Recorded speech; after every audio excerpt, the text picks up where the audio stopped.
उसकी बेटी है वो मिसिंग हो रही है। तो तत्काल इस सूचना पर हम सभी लोग, कम से कम 5-6 थाने की फ़ोर्स, सभी काफ़ी सारे गज़टेड अधिकारी, मैं स्वयं वहाँ मौके पर हम लोग गए और पूरा एक तरीके से हम लोगों ने वहाँ पर कॉर्डन करके सर्च किया, हर चीज़ों को हर संभव प्रयास किया। और वहाँ पे उसके घर के आगे एक तालाब था और जिसमें कि उसकी बाद में डेड बॉडी हम लोग को मिली। वो मोस्ट प्रॉबली अभी तक तो जो ये है कि वो गलती से खेलने के लिए गई थी वहाँ पर, और उसमें बिल्कुल उसके घर के सामने ही वो तालाब है और काफ़ी डेंजरस है, वो काफ़ी गहरा तालाब है। तो अभी जो ये बताया जा रहा है कि खेलने के लिए वो निकली थी और शायद उसी समय उसकी डूबकर मौत हो गई। आगे हम लोग बॉडी का पोस्टमार्टम करा रहे हैं, उसके हिसाब से आगे कार्रवाई की जाएगी।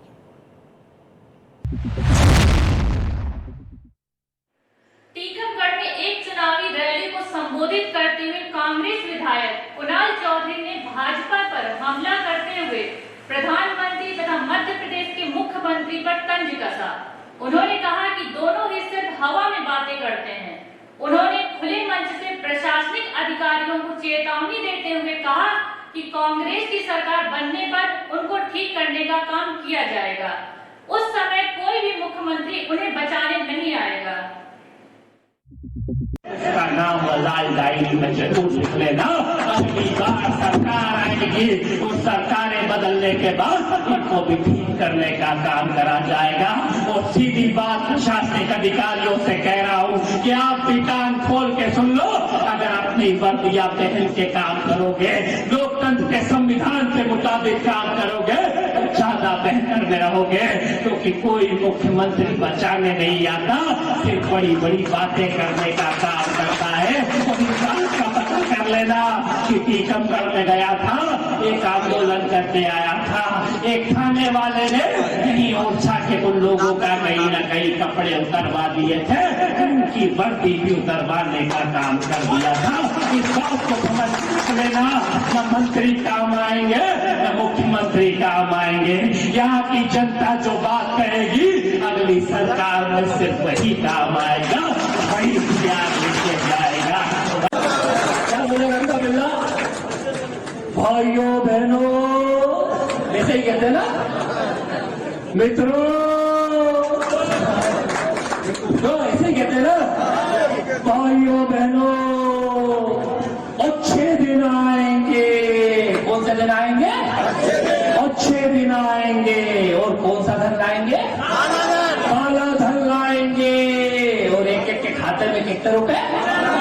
तो काकी कितना? काकी कितने? 15 लाख रुपए देंगे। काकी ने कहा अपन तो दोनों मियाँ बीबी 30 लाख रुपए पड़ जाएंगे।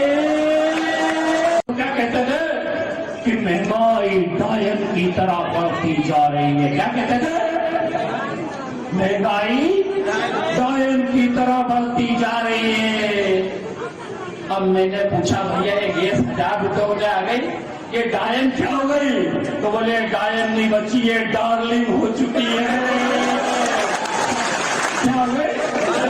बीजेपी की डार्लिंग हो गई। अब क्या भैया कि ये गैस की टंकी महंगी हो रही है, तो बोले नहीं नहीं भैया ये तो डायन वायन नहीं है, तो हमारी डार्लिंग हो गई। एक प्रदेश के अंदर लबरा है और एक देश के अंदर लबरा है। गलत तो नहीं कह रहे हो? लबरे है ना कि नहीं है? कि 15-15 लाख आ गए काकी आए तो ले।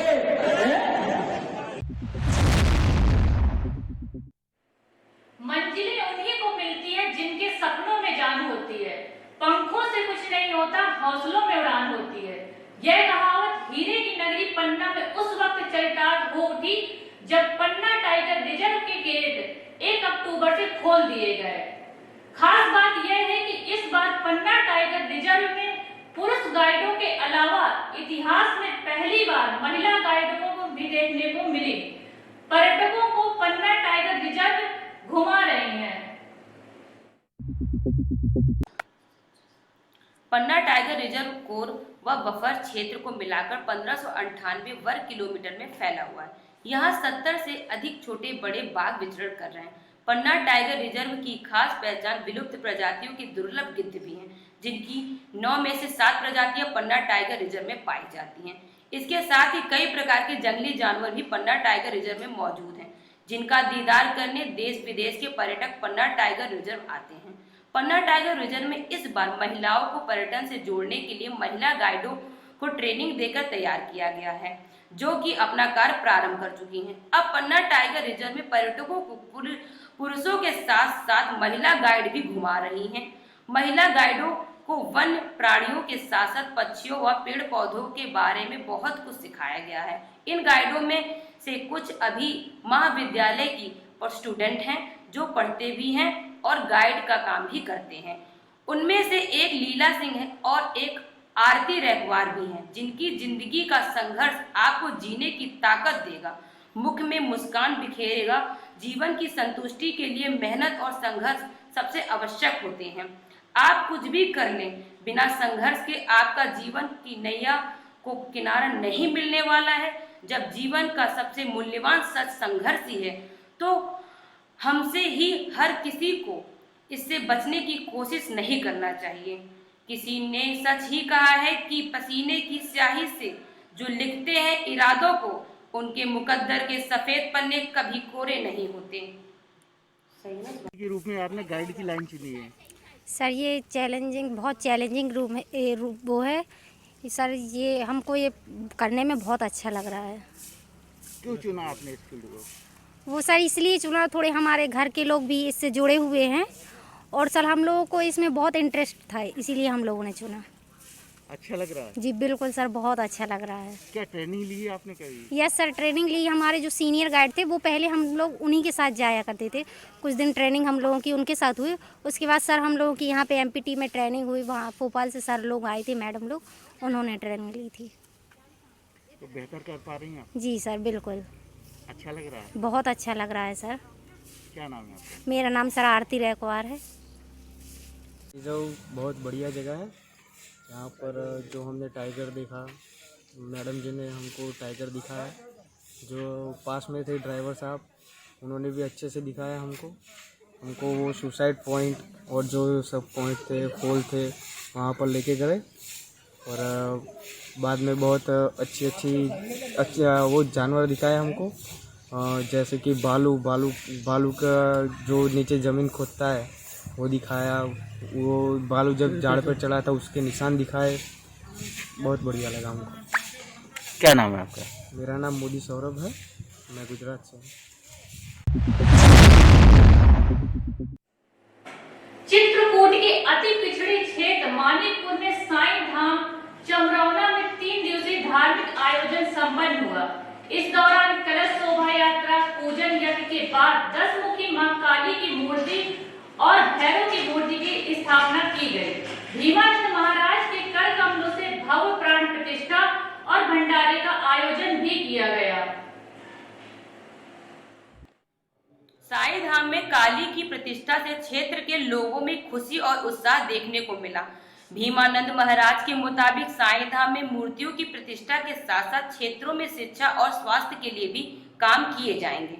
उन्होंने कहा कि यह बेहद पिछड़ा इलाका है और यहाँ न तो गुणवत्तापूर्ण शिक्षा उपलब्ध और स्वास्थ्य सेवाएं हैं। इसलिए साईं धाम ट्रस्ट की तरफ से यहाँ एक बड़ा हॉस्पिटल स्थापित करने का उद्देश्य है, जिसमें कैंसर का एक बड़ा अस्पताल होगा और कोशिश होगी कि 1 रुपए में लोगों का इलाज मिल सके। इसके अलावा यहाँ शिक्षण संस्थाओं को भी स्थापित किया जाएगा। उन्होंने बताया कि इस नवरात्रि में 3 दिनों से कार्यक्रम किए जा रहे हैं, जिसमें कलश यात्रा, नगर भ्रमण और मूर्तियों की प्राण प्रतिष्ठा की गई है। साथ ही आज भंडारों का भी आयोजन किया गया है, जिसमें कन्या, ब्राह्मण और क्षेत्र की जनता से प्रसाद ग्रहण किया गया है। मानुकपुर के पाठा क्षेत्र के लिए वरदान की तरह होगा साईं धाम ट्रस्ट। भीमानंद महाराज द्वारा स्थापित साईं धाम ट्रस्ट चित्रकूट के सबसे पिछड़े इलाके मानिकपुर के पाठा वासियों के लिए भविष्य में वरदान की तरह होगा। भीमानंद महाराज के प्रोजेक्ट के मुताबिक साईं धाम आश्रम के साथ साथ इस इलाके में स्वास्थ्य और शिक्षा के लिए भी बड़े बड़े काम करने का मौका मिलेगा। अगर आने वाले वर्षों में इस क्षेत्र में इस तरह का प्रोजेक्ट तैयार हो जाएगा तो यहाँ के छात्रों के लिए शिक्षा और यहाँ के बासिंदों को मुफ्त में इलाज की भी व्यवस्था होगी। साईं धाम मंदिर के बाहर से बहने वाली वरदाहा नदी से 4 चांद लग रहे हैं। इस धार्मिक स्थल को साईं धाम मंदिर कि ठीक सामने से वर्धा नदी प्रवाहमान होगी, जो कहीं न कहीं इस स्थल